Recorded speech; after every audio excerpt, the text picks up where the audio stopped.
ভাই একটা পান দাও। কি দিয়ে খাবেন? কেন, দাঁত দিয়ে? না মানে কিভাবে খাবেন? কেন, চিবিয়ে খাবো। আরে ভাই সাথে কি খান? সাথে আমার বন্ধু সলমান খান। আরে ভাই আপনি কি জর্দা খান?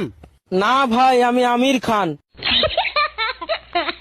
ও শোনো, তুমি শুধু আমায় দেখো, আমি তোমাকে দেখি। তোমার চোখে পা ভর দেবো। সেই থেকে এসে শুধু বলছি, তোমার চোখে আমি দেখে তুমি আমার চোখে দেখো। চোখে না একদম পা ভরি দেবো।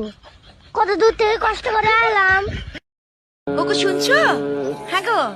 আহা কি গলা কি গলা। আহা, আগে তো কখনো বলনি আমার গলাটা সুন্দর। লে হালুয়া, তুমি তো বাসমতি আর আতো মিলিয়ে ফেলছো। আমি তোমার কথা বলিনি, ওস্তাদ আমির খানের কথা বলছি। আমলো যা ধরো, উকিল বাবু এসেছেন, ওঠো। তোমার কাছে ওস্তাদ আমির খানের থেকে উকিল বাবু বড় হলো? আমি তোমার নামে সারা দেশে বিজনেস ছড়িয়ে বেড়াচ্ছি, তুমি একটু আধটু তোমার জল খাবো বলে চাচাচ্ছেন কেন? ওদিকে তো দেশে পাঠিয়েছেন, এবার নিজের জল নিজে ভরে খান। কি হয়েছে? তুমি থাকতে আমি জল ভরে খাবো? আমি আপনার বাড়ির চাকরানি নই, বউ। ভালো করে বলুন, বৌমা একটু জল খাওয়াবে? তাহলে খাওয়াবো। ভালো করে বলতে হবে তোমাকে। যাও বাসনগুলো মেজে ফেলো। আমার বউয়ের কাছে বাসন মাজতে, অন্য দুই বউ আছে, ওদের বলুন। আমরা কেন বাসন মাজবো? ডাক্তারবাবু, আমাকে না তিতা ওষুধ লিখবেন না ঠিক আছে, আপনি বসুন, আমি দেখছি। প্লিজ। ডাক্তারবাবু, আমাকে কিন্তু তিতা ওষুধ লিখবেন না।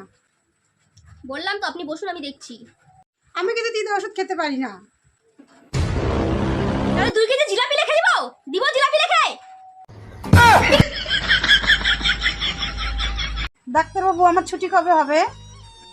দেখুন, আপনার অপারেশনটা যদি ঠিকঠাক হয় তাহলে আপনি 7 দিনে ছুটি পেয়ে যাবেন, আর যদি ভুলভাল হয় তাহলে 2 সেকেন্ডে ছুটি। আপনি ডাক্তার না ডাইনি?